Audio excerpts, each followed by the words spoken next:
La valeur de la réunion, c'est Christ. Amen. Et entendre de tels témoignages. Que Dieu encore change de vie. Amen. Dieu est vivant. Alléluia. Il est l'incomparable, l'inégalable. Amen. Il est l'indispensable. Amen. Il peut tout. Il est omniscient, c'est tout. Omnipotent, il peut tout. Omniprésent, il est partout à la fois. Créateur du ciel et de la terre, et aujourd'hui par le moyen de l'évangile, il a réduit la mort à l'impuissance. Il a mis en évidence par l'évangile la vie et l'immortalité, dira l'auteur aux Hébreux. La vie et l'immortalité. Et il a réduit. Dans l'épître de Colossiens, il dira, il a effacé l'acte. Quel acte? L'acte de péché, l'acte de mensonge, l'acte de nos ténèbres. Il a effacé. L'acte dont les 613 lois, les 10 commandements de la loi nous condamnaient et qui subsistaient contre nous, il les a éliminés en les clouant à la croix. Pas gagné. Mais Paul dira triompher. Amen. Il a triomphé. Et ce soir, nous prêchons. Et je prêche l'évangile du triomphe. Amen. Oh Jésus. Il a triomphé. Et il peut te faire triompher. Amen. Merci Seigneur. Il marche sur les eaux, sur les vagues. Pierre, il dit, si c'est toi, ordonne que je vienne. Jésus lui dit, viens. Et il marche lui aussi sur les vagues et sur l'eau. Jésus a marché sur les vagues, sur ceux qui lui faisaient peur. Mais aussi, il a fait marcher Pierre sur ceux qui les faisaient peur. Sa victoire devient ta victoire. Son triomphe devient notre triomphe. Et pour cela, j'aimerais ouvrir la parole de Dieu.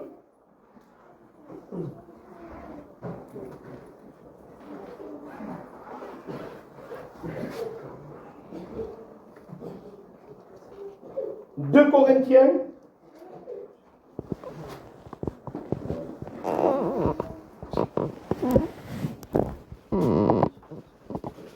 Chapitre 4. 2 Corinthiens, chapitre 4.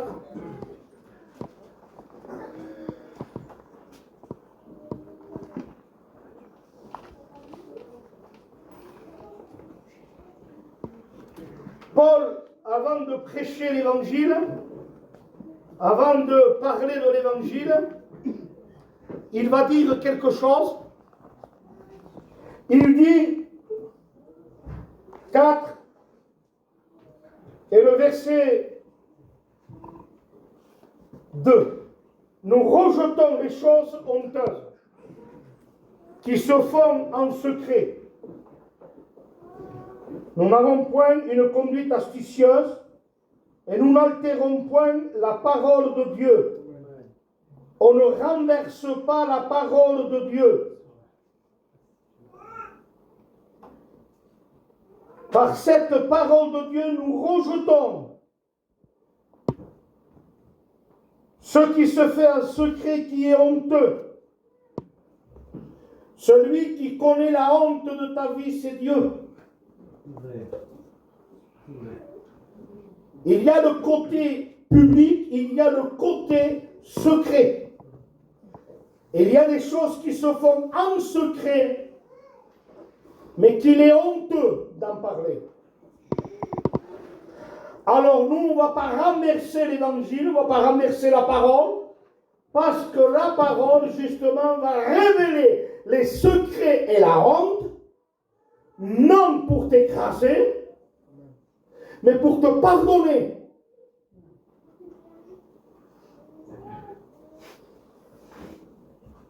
Mais en publiant la vérité, nous nous recommandons en toute conscience d'hommes devant Dieu. Si notre évangile est encore voilé, il est voilé pour ceux qui périssent, pour les incrédules dont le Dieu de ce siècle, le diable, a aveuglé l'intelligence, afin qu'ils ne voient pas briller la splendeur de l'évangile. L'évangile a une gloire, l'évangile a une splendeur. C'est vrai, amen. De la gloire de Christ, qui est l'image de Dieu. Amen. Nous ne nous prêchons pas nous-mêmes, c'est Jésus-Christ le Seigneur que nous prêchons. Et nous disons vos serviteurs à cause de Jésus. Car Dieu qui a dit la lumière brillera du sein des ténèbres, a fait briller la lumière dans nos cœurs pour faire resplendir la connaissance de la gloire de Dieu sur la face de Christ. Père, je te remercie parce que nous savons que nous ne pouvons rien faire sans toi.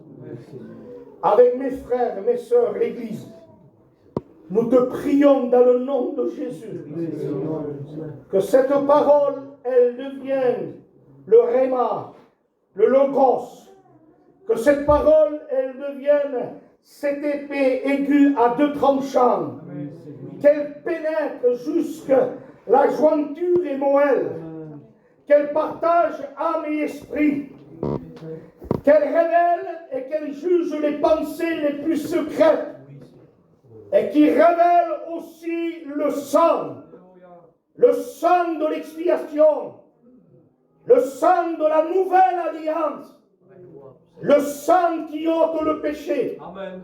Père, que toute opposition à l'évangile du salut, à la délivrance des ténèbres, Seigneur, nous le lions, nous le chassons au nom de Jésus. Amen. Amen. Gloire à Dieu. Oui, ce soir, je me réjouis de voir qu'encore on sent l'œuvre du Saint-Esprit. Il va y avoir encore des âmes qui vont venir. Amen. Il va y en avoir des âmes qui vont venir. Parce que Dieu aujourd'hui a décidé de sauver, de ramener. Et nous sentons l'œuvre de Dieu. Ce soir, j'aimerais vous parler peut-être de quelque chose que vous savez. Mais que peut-être ce soir, c'est ta réunion. Tu n'as pas connu le temps où je t'ai visité ce soir. Il te visite au moyen des témoignages, au moyen de la parole. Il t'a convoqué. Il t'a donné rendez-vous. Justement pour que tu écoutes l'évangile de gloire. L'évangile du Fils. Pour que tu puisses croire et te sauver. Il y a des questions dans le ciel. Dans Isaïe chapitre 6. Et cette question est: qui enverrai-je? Parce que les sacrifices de l'Ancien Testament ne suffisaient plus pour ôter le péché, n'agréaient plus, c'était plus agréé. Et la question, il dit: qui enverrai-je? Parce que les hommes sont esclaves, les hommes sont liés, sont perdus. Et cette question qui est posée dans le ciel, personne ne va répondre. Le seul qui va répondre, c'est Jésus. Et il va dire: Père,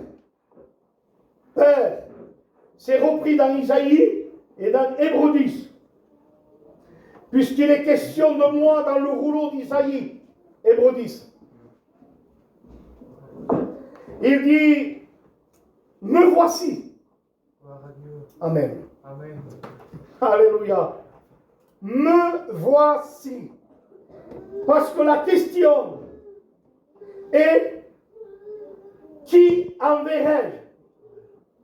Et on a regardé ça dans l'hébreu, vite fait, et ça a 4 significations.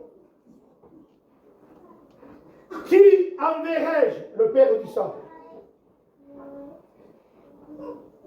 Qui ira? Qui portera? Qui mourra? Et qui ira à la croix? Qui ira? Qui peut y aller? Jésus dit, me voici. J'y vais. Amen. Amen. Qui portera la domination de tous les hommes? Qui portera le péché de tous les hommes, de toutes les générations, de tous les temps? Père, me voici. Je les porterai dans mon corps. Tu m'as formé un corps. Qui mourra?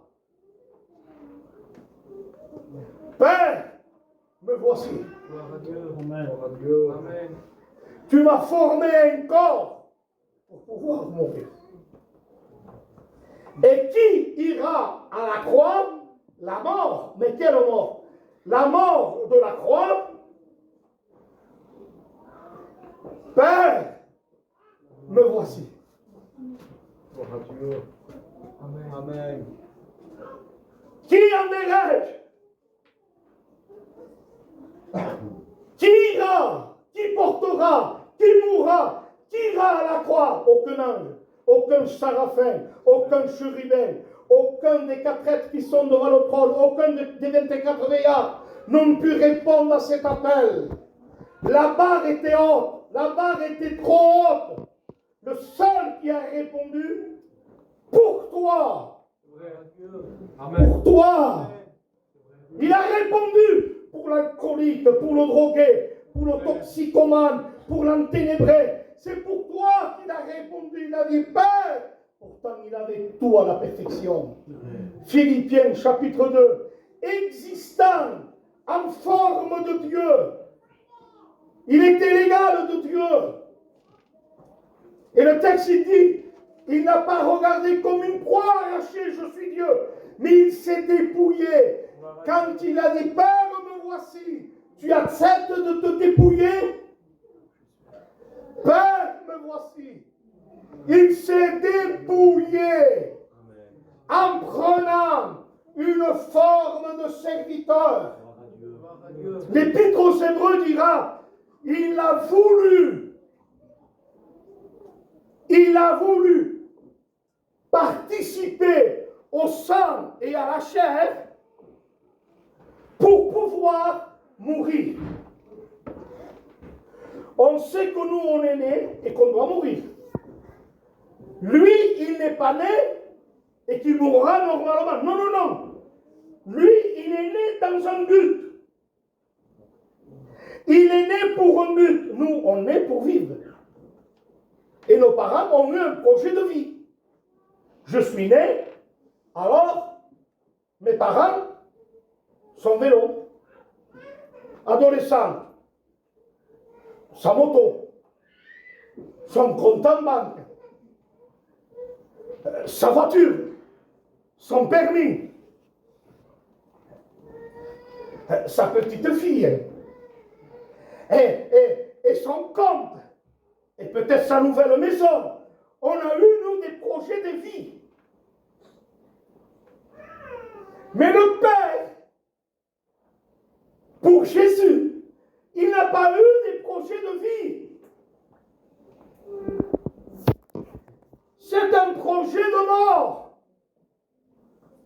Il est né sur une étable. Il n'y avait pas de place pour lui à l'hôtellerie. Il est né pour connaître Gethsémane, pour souffrir. Le crachat, la sueur, le sang, tout est mêlé. Ça devient, sa sueur se singe en des grumeaux de sang.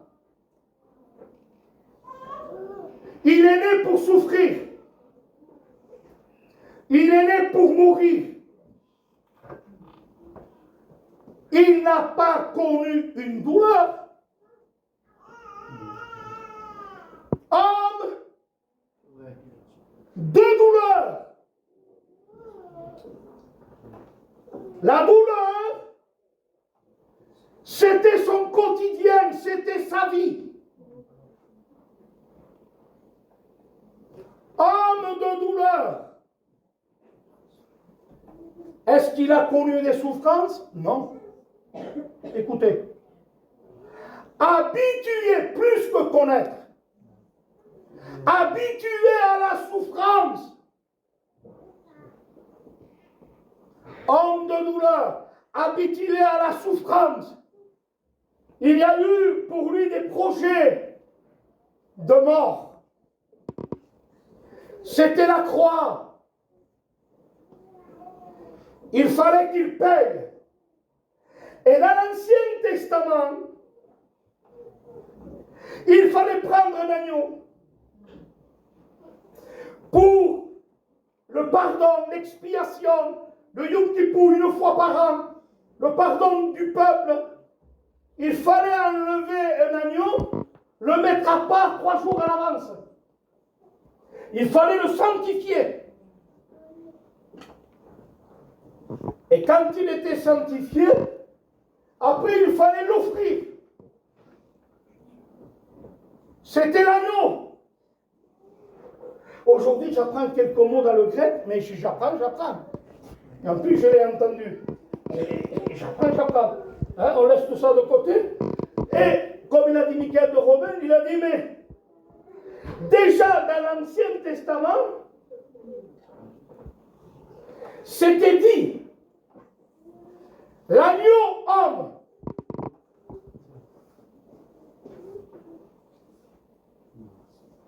Et des années plus tard, qui le révèle?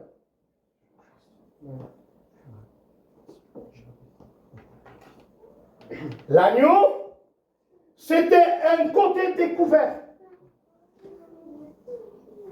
Mais homme, il fallait le découvrir, ce mystère.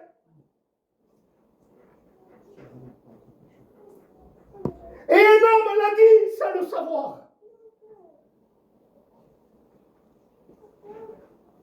Parce qu'il fallait l'agneau. Et où est l'agneau homme? Dites par l'Ancien Testament. L'agneau, c'est l'agneau homme. Alors, on va dans le Nouveau Testament.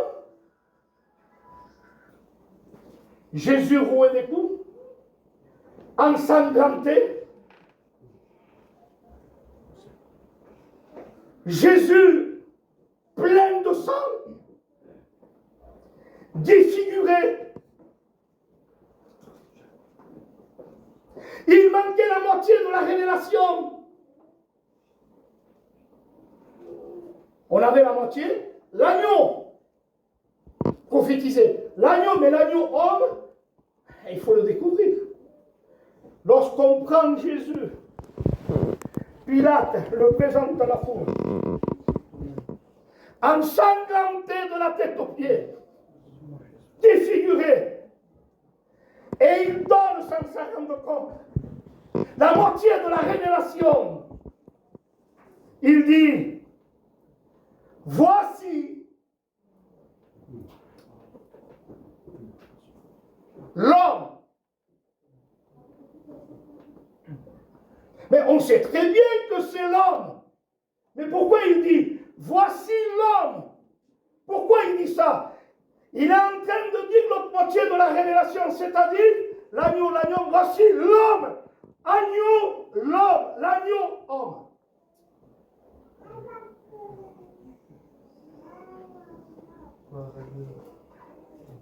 Jean le Baptiste voit passer un homme. Et quand il voit un homme passer, il ne le connaissait pas. Il ne le connaissait pas. Il dit, voici, lui il a toute la révélation. Amen. Lui il a toute la révélation. Voici l'agneau, voici l'homme. Voici l'agneau de Dieu. Cet homme, c'est l'agneau homme.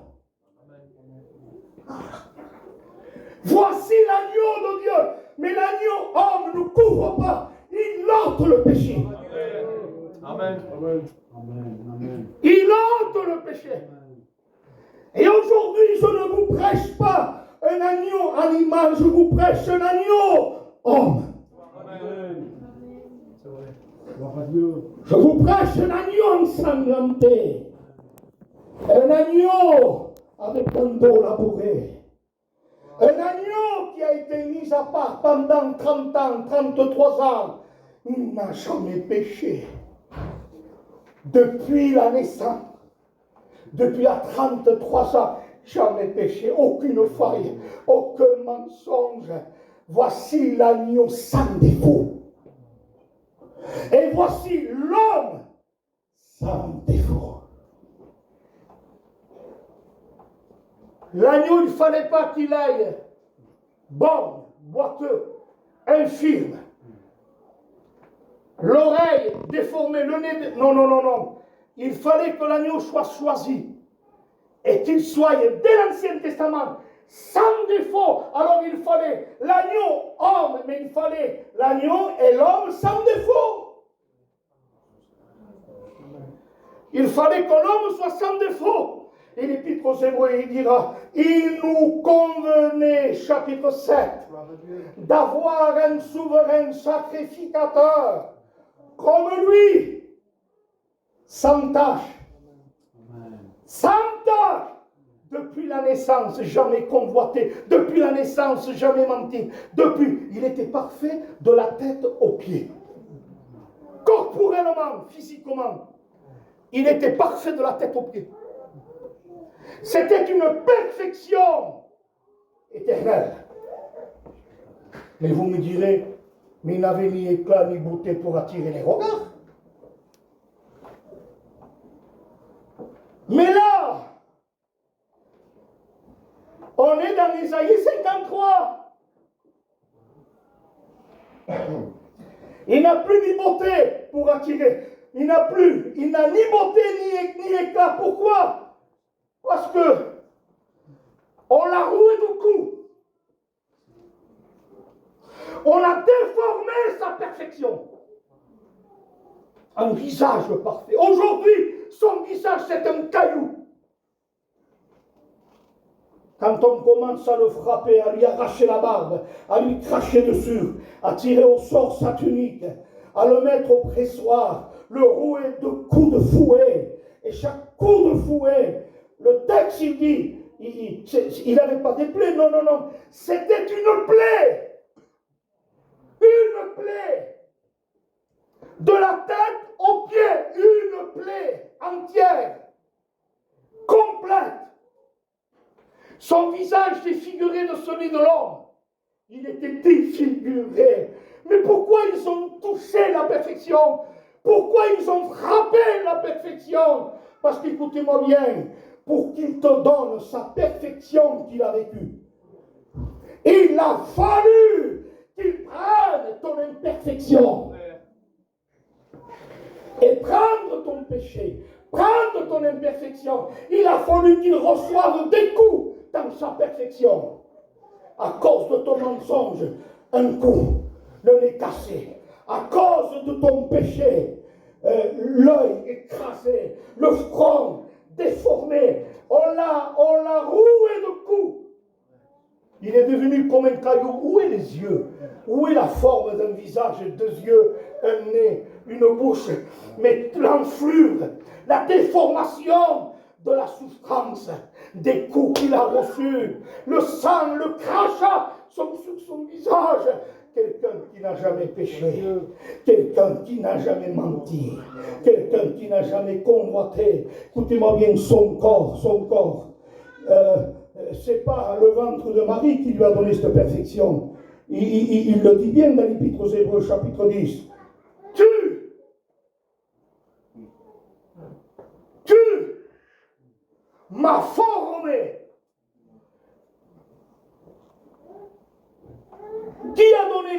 dimensions. Qui a donné les mesures de l'arche de Noé? Il dit Noé, tu le feras 137 mètres, 15 d'auteur, 25 de large. La fenêtre, il dit, tant de coudées, la largeur, tant de coudées. C'est moi, le millimètre, qui donne la précision comment doit être l'arche. Noé, toi, tu fais qu'obéir. Est-ce que c'est Moïse qui a un petit peu bâti le tabernacle avec un petit peu sa volonté? Il dit Moïse, tu feras le tabernacle selon le modèle que je te montrerai dans le ciel, sur la montagne. Parce que la couleur, le tapis, les ustensiles, l'arche, le coffre, la manne, le bâton qu'a fleuri, la teinture, les 20 pylônes à pied d'argent, recouverts d'argent, l'holocauste, le sacrifice, la cuve des ambitions, la dimension de la cuve, le temps de millimètres d'eau qu'il fallait mettre dedans, tout, selon le modèle que je te montre. Tu ne mettras pas 1 centimètre de plus, ni 1 centimètre de moins. Parce que l'arche, c'est un moyen de salut, et le tabernacle, c'est un moyen de salut. Et le corps de Christ, c'est un moyen de salut. Alors il n'y avait que le Père qui pouvait faire un corps parfait. Il dit, tu m'as formé un corps. C'est le Père qui a façonné le nez, la bouche, le corps. C'est le Père qui l'a formé. Il dit, tu n'as voulu ni sacrifice ni offrande.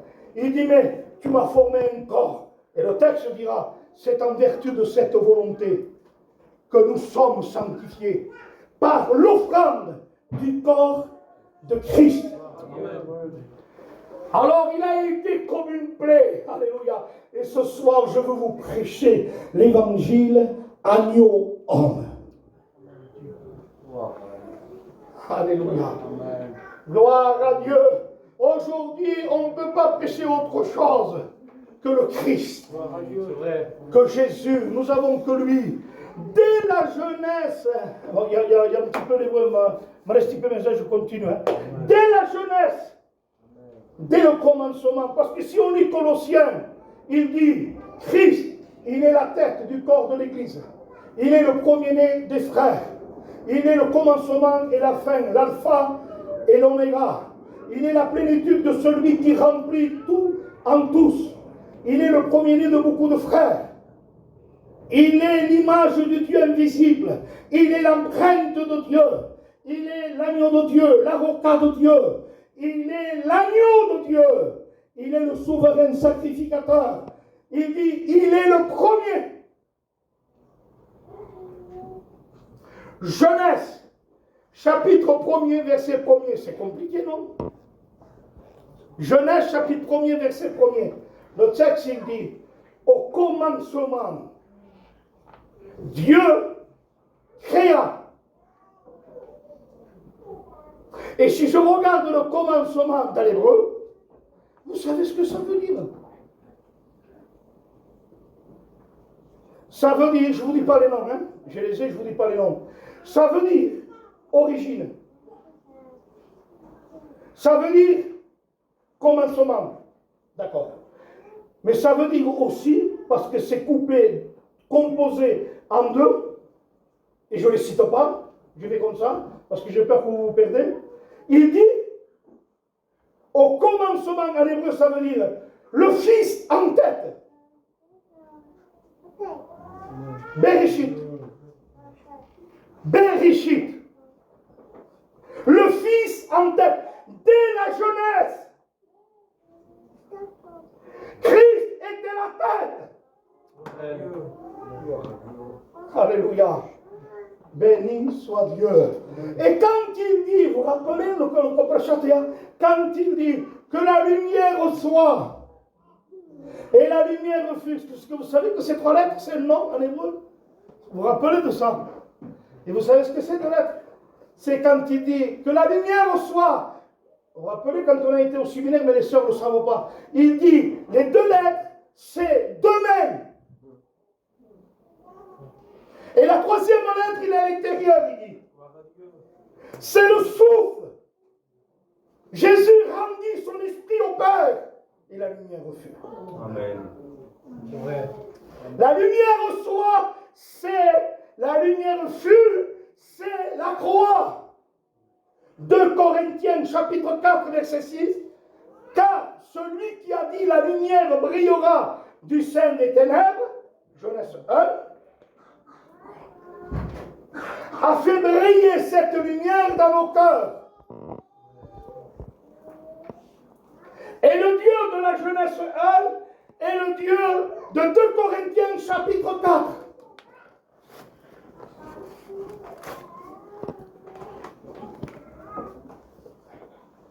Et la Bible, il y a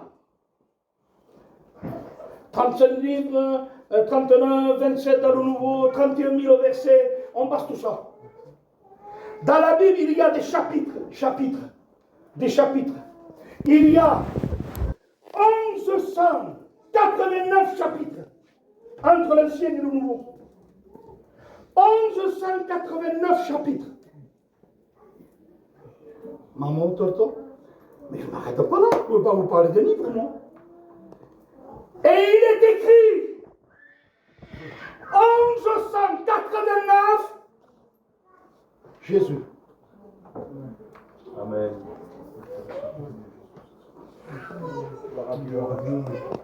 Il n'y a pas un chapitre où le nom de Jésus n'apparaît pas. 1189 chapitres, 1189 fois il est écrit Jésus. Jésus. Amen. Jésus. Amen. Jésus. L'agneau homme. Alléluia. Béni soit Dieu. Et Paul dira dans Romains chapitre 1er, au verset 1er, Paul, serviteur de Jésus-Christ, mis à part pour annoncer l'évangile de Dieu. C'est l'évangile de Dieu. L'évangile bouleverse sa vie, acte 9. Transforme sa vie, fait tomber les écailles de ses yeux, acte 9.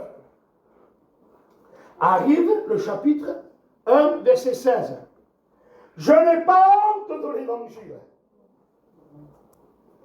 Parce que c'est la puissance de Dieu pour le salut de quiconque croit. Paul dit, l'évangile de Dieu. Qu'est-ce qu'a prêché Jésus? Marc chapitre 1, verset 14. Qu'est-ce qu'il a prêché Jésus? Jésus prêcha l'évangile de Dieu.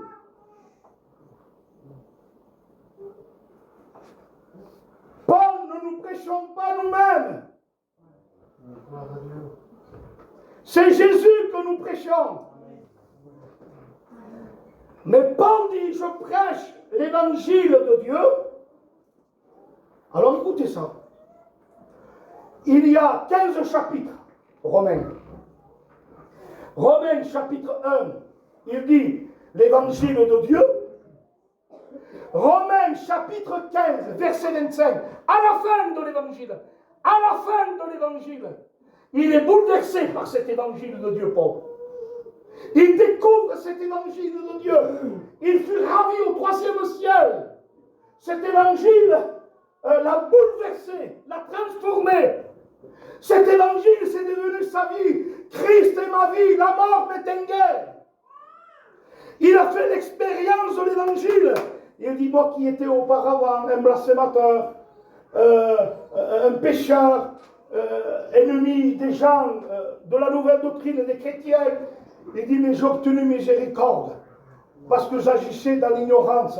Alors, il a fait cette expérience, au chapitre 15, vous savez ce qu'il dit? Il dit plus l'évangile de Dieu. Il dit, mon évangile. C'est mon évangile. Pourquoi c'est mon évangile? Parce que l'évangile qui prêche de Dieu l'a transformé. C'est devenu sa vie. Alors il prie et après il dit, ça c'est mon évangile, c'est à moi. Il y en a beaucoup qui prêchent l'évangile de Dieu, mais qui ne peuvent pas dire, ça c'est mon évangile. L'évangile qui m'a transformé. L'évangile qui m'a bouleversé. L'évangile qui m'a fait passer de la mort à la vie, des ténèbres à la lumière, de la puissance de Satan à Dieu. Et c'est quoi le cœur de l'évangile? Le cœur de l'évangile. Il dit l'évangile, Romains chapitre 1, qui concerne son fils, né de la postérité de David, déclaré, alléluia, fils de Dieu, par l'esprit de sainteté. Mettez le texte, non? Oui, vous me contrôlez. Par la résurrection de Jésus-Christ d'entre les morts.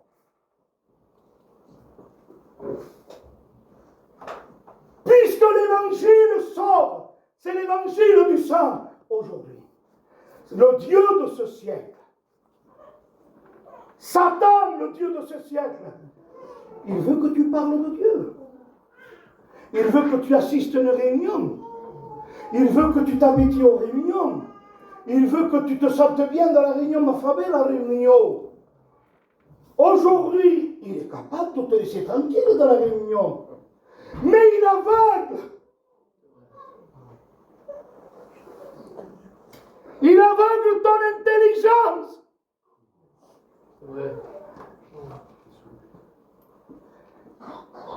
Vous imaginez? Il te laisse venir à la réunion.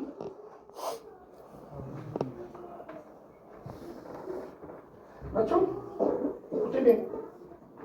À ce moment-là, tu es pas tant que jamais et chez lui. Hein? Non. Non. Il t'a pas empêché de venir là. Et pourtant, tu ne vas pas se convertir. Tu n'as pas. Et voilà. À ce moment-là, tu fais plein. Et à ce moment-là, qui a? Mais il sait qu'il n'y a pas la décision. Il sait qu'il vous a aveuglé.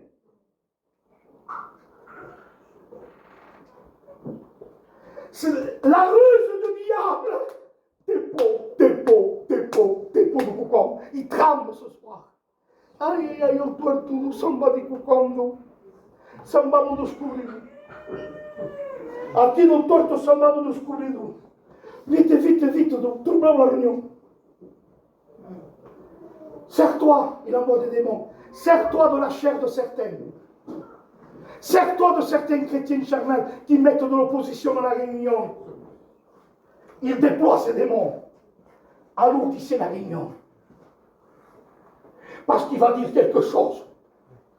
Quelque chose qui m'a écrasé. J'ai peur. J'ai peur qu'il découvre. J'ai peur que Paul Bowie. J'ai peur que Samir Bowie, que Roman Bowie, que Michel Bowie. Ce que Christ a fait dans le cœur de l'incrédule imaginable, l'angelo. Ho conosciuto l'angelo. Les ténèbres d'Angelo. Il voulait se suicider d'Angelo. Vous avez connu ces ténèbres? Mais regardez-le aujourd'hui. Il a découvert l'évangile. L'évangile du Fils. L'évangile du sang. Et ce soir, il te dira, mais tu peux écouter un bon cantique, tu peux écouter une belle prédication. Tambazarani, il prêchera bien, il va te prêcher ça, il va te prêcher ça. On m'a frappé, après j'entre dans la case, après j'ouvre, on laisse venir, et Ça passe tout se passe là. Ouvre un bé, tu fais ce son qui. Come costa un'ora e mezza.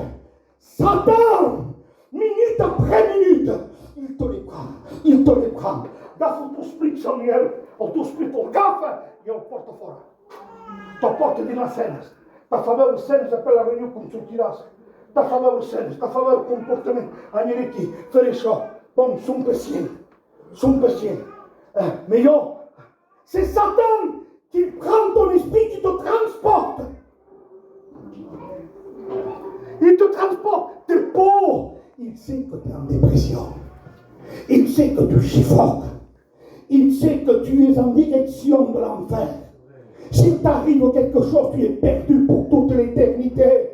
Avec Satan, ces démons, les ténèbres, ça ce ne sont pas des fables. Il me fait penser un petit peu à cet homme riche qui dit Père Abraham, maintenant je le sais, trop tard, envoie des frères, vite averti, trop tard, et le diable il le sait, alors qu'est-ce qu'il fait, hein? Regardez qui prêche bien, regardez qui chante bien, contrôlez, prenez un papier, regarde-toi, sois bien, non, le Dieu de ce siècle veut obscurcir ton esprit, ton intelligence. Il envoie de la fumée. Nègre. Pourquoi que tu voyais quoi? Je te le promets, Paul, que si ce soir tu acceptes le cœur de l'évangile, le sang de l'agneau homme, le sang de Jésus. Amen. Ton péché que tu dépasses, il est pulvérisé, il est détruit. Tes liens se brisent, se cassent. Les attaques sataniques, les esprits méchants se rapportent comme de la fumée, parce qu'il y a le sang de Jésus. L'évangile qui va te délivrer de l'alcool. Il va t'enlever le goût de l'alcool. Il va t'enlever le goût de la drogue. Il va t'enlever le goût de l'impureté, de la saleté. Il va t'enlever des griffes de Satan. C'est un évangile déjà qui a mis Satan le Tout-Puissant KO. Il l'a mis KO. Et il met ton alcool, il met ton péché, ton incrédulité que Satan, il est en train de le cultiver, cette incrédulité. Mais ce soir, ma parole, il dit, n'est-elle pas un marteau qui brise le roc? Parole de l'évangile. C'est un évangile qui brise le cœur le plus dur. C'est un évangile qui est capable de te déraciner du péché, de te déraciner de la drogue, du joint, de la cocaïne, de l'adultère. Cet évangile que je prêche, c'est mon évangile. Et Satan ne veut pas que tu voies rien. Il ne veut pas que tu te convertisses. Il a peur. T'es pauvre, pas nous. Il a peur que tu te convertisses. Je t'en supplie au nom de Jésus-Christ. Je t'apporte l'évangile qui peut faire de toi une nouvelle création. Les choses anciennes passées, fini la guitare, fini les scènes, fini les voyages, mais ça sera la Bible, ça sera les missions, ça sera le foyer béni. Béni, Dieu veut bénir ta vie pour nous. Ce soir, Dieu a sonné le gong et il a dit, je le veux pour moi. Je le libère ce soir. Je le délivre ce soir. Et parce que par nous tout est vite, il veut te délivrer. Il t'aime comme il m'aime. C'est le vrai évangile. Je le vois à la croix. Je le vois en train de dire, Père, j'ai tout payé. Tout est accompli. J'ai tout payé. Alléluia. C'est de l'évangile qui a triomphé de la mort, qui a triomphé du péché, qui a triomphé de Satan. Oui, il est mort, mais il est ressuscité. Il n'est pas resté au tombeau. Il est vivant. Il est vivant. Et ce soir, il peut te dire, femme, tu es délivrée de ton infirmité. Et ce soir, dans le nom de Jésus, que le marabout, le médium, la sorcellerie, que les cartes anciennes, que les ténèbres soyez liés, soyez chassés dans le nom de Jésus-Christ. Je lis David. David, je lis au nom de Jésus toute forme de marabout qui voudrait t'aveugler, qui voudrait te lier, te rendre esclave. Je me dresse contre ces marabouts avec le triomphe de la croix, avec la résurrection de Christ. Et je dis à ce marabout, à ce médium, tu le laisses maintenant. Parce que ce soir, il y a le sang qui va te laver, qui va te purifier, qui va te sanctifier. Tu n'auras plus envie du péché, plus envie de l'alcool, mais tu auras envie de la parole. Tu auras envie de Dieu. Alléluia. C'est un évangile qui sort, qui délivre. Oh, tu sais, il ne s'enjouera pas. Oh, tu sais, il a été trop loin. Non. Quoi que tu aies fait, d'où que tu viens, il y a toujours à la croix une place pour toi. Une place pour toi. Et ce soir, il va t'aveugler. Mais moi, je te dis, c'est ta vraie Pâque. Amen. C'est ta vraie Pâque. C'est ton passage de la mort à la vie. De la puissance de Satan à Dieu. Amen. Amen. Est-ce que tu le crois? Est-ce que tu le crois? Et quand il dit, prenez mon joug. Prenez mon joug. Vous croyez que Dieu veut te mettre un joug? Paul, fumi business. Paul, trăuge, fii cu una cravată. Paul, tax business. Paul, fishing, que calme ce soir.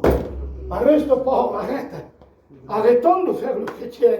Arrêtons de prendre les Bibles sous le bras. Lève les yeux, lève les yeux. Arrête de regarder le puits. Arrête de regarder la religion. Lève les yeux, lève les yeux. Lève les yeux. Et regarde-le à la croix. Il triomphe pour toi. Il a payé pour toi. Il t'a donné une vraie sanctification. Il t'a donné une vraie justice.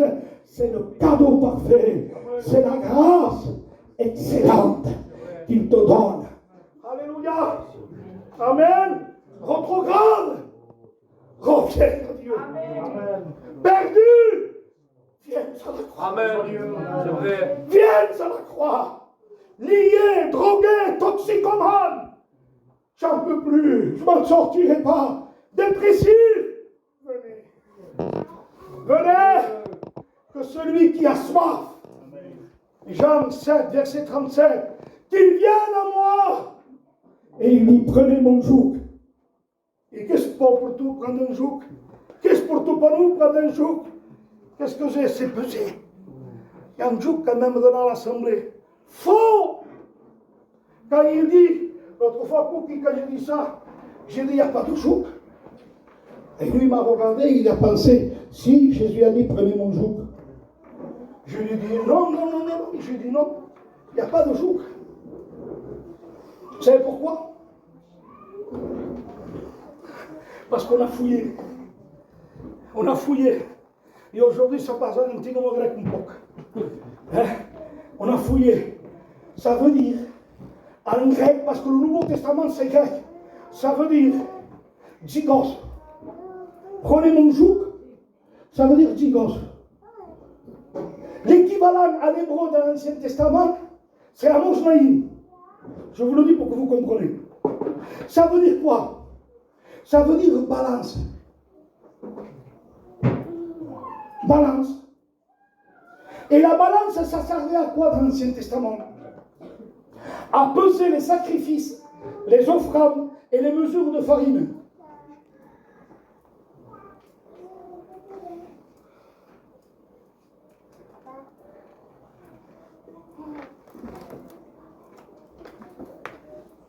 Ça servait à peser les sacrifices et les offrandes. Alors, prends mon joug, ça veut dire quoi? Ça veut dire balance. Zygos, balance, peser. Mais je pèse quoi? Je pèse quoi? Pèse tout le poids, toute l'offrande de mon sacrifice à la croix. Amen. Amen. Alléluia. Amen. On ne vient pas, il ne met pas un jour. Quand il dit prenez mon joug, ça veut dire pesez maintenant. Pesez le poids de la croix. L'offrande de mon corps. Pesez-le. Mesurez-le. Mesurez-le. Amos Naïm, mesurez-le. On va le mesurer. La croix, on va le mesurer. Éphésiens chapitre 3, verset 14. Que vous puissiez comprendre avec tous les saints quelle est la largeur, quelle est la longueur, quelle est la profondeur et quelle est la hauteur de son amour.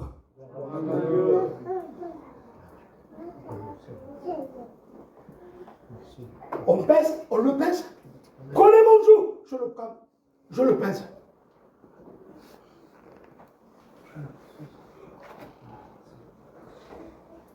Jean 3,16. Car Dieu a tant aimé la largeur, toute race, tout peuple.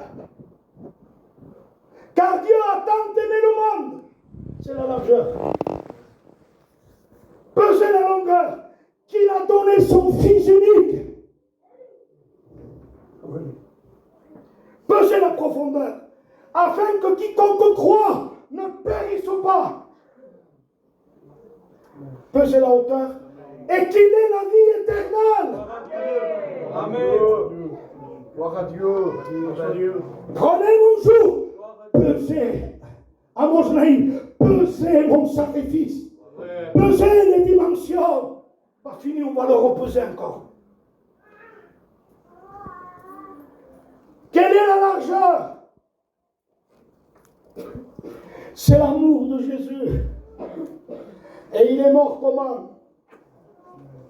Dieu, le Seigneur. La largeur, c'est la mesure de son corps, de la main droite à la main gauche. N'allez pas plus loin parce que vous allez tomber dans la religion à Jérusalem, dans les synagogues. Non, non, non. C'est ces deux mains percées. Mesurez ça. Il a aimé tout homme, il a aimé toute race. Il a aimé le pécheur, le plus sale, le plus avile. Il a placé, écoutez la largeur de son amour. Il a placé la prostituée Rahab parmi les Hébreux 11 héros de la foi. Mesurez la largeur. Mesurez la largeur avec ses mains clouées. Il y aurait beaucoup à dire, mais je continue. La longueur, ça veut dire quoi? Ça veut dire qu'il a quitté le ciel, il est venu jusqu'à nous. Et la longueur, ça veut dire aussi, mesurez-la. Jérémie 31. Je t'ai aimé. La longueur de son amour. D'un amour éternel. Je ne m'arrêterai jamais de t'aimer. Amen. Je ne m'arrêterai jamais de t'aimer. Mesure, pèse Amos Naïm, pèse le sacrifice. Je t'ai aimé de l'amour éternel. Je t'aimerai toute l'éternité, Même si tu me refuses, si tu ne te repens pas, tu iras en enfer, tu seras perdu. Mais je ne m'arrêterai pas de t'aimer. Je ne pourrai pas m'arrêter de t'aimer, même quand tu descendras dans ce lieu.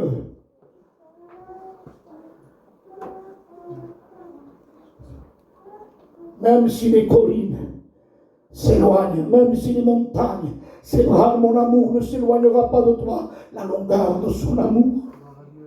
Et c'est quoi la profondeur en quarantaine? On a les balances, Zygos Amos Naïm, on a les vraies balances. Et pas la balance fausse. Poids, fraude. Non. Parce qu'il y a des prédications, poids, fraude. Et poids, fraude, c'est Amos Naïm, Mirba. C'est balance fausse, tromperie. Mais nous, on est dans le poids juste. Le poids Mosraïm, juste, complet, parfait, sans faille, c'est lui. C'est Jésus. Et mesurer la profondeur. Vous savez ce que c'est la profondeur de son amour? Il a été brisé. Il a été anéanti.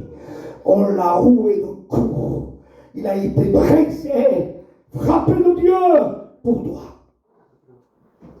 Et mesurez maintenant la hauteur. La Bible dit qu'après la résurrection, il a souverainement élevé. Il a fait asseoir au trône de la majesté divine en tant que ministre du véritable sanctuaire. Mesurez l'amour de Dieu pour toi. Ça ne s'arrête pas. Maintenant, le temps me manquerait pour vous parler des exemples. Que Dieu t'aime. Que Dieu t'a aimé. Un jour, un pasteur a dit, c'est la vérité. Même si tu serais seul au monde, toi seul au monde, Jésus aurait quitté le ciel. Il aurait été là à la croix pour toi seul.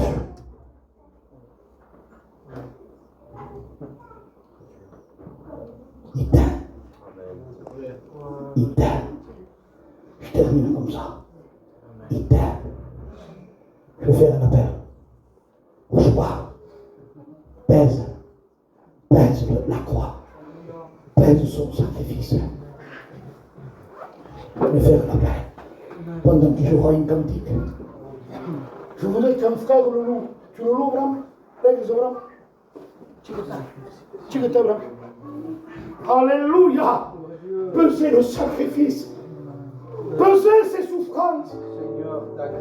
Pesez son sang.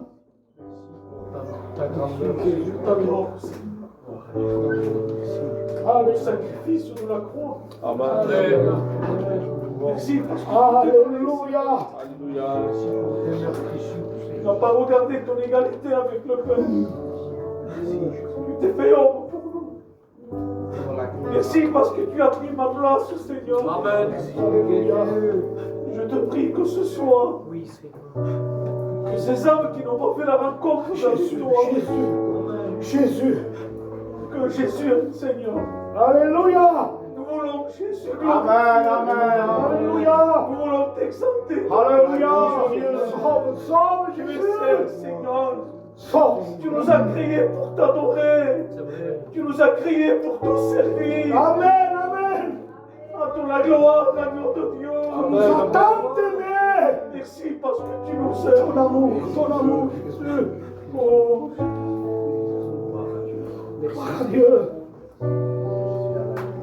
Si quelqu'un voudrait croire à cet évangile, si quelqu'un voudrait peser son amour, il n'y a que le Saint-Esprit qui peut t'introduire dans cette partie. Mais il te faut la foi. Tu lèves ta main. Est-ce que tu lèves ta main? Retrograde, reviens à Dieu.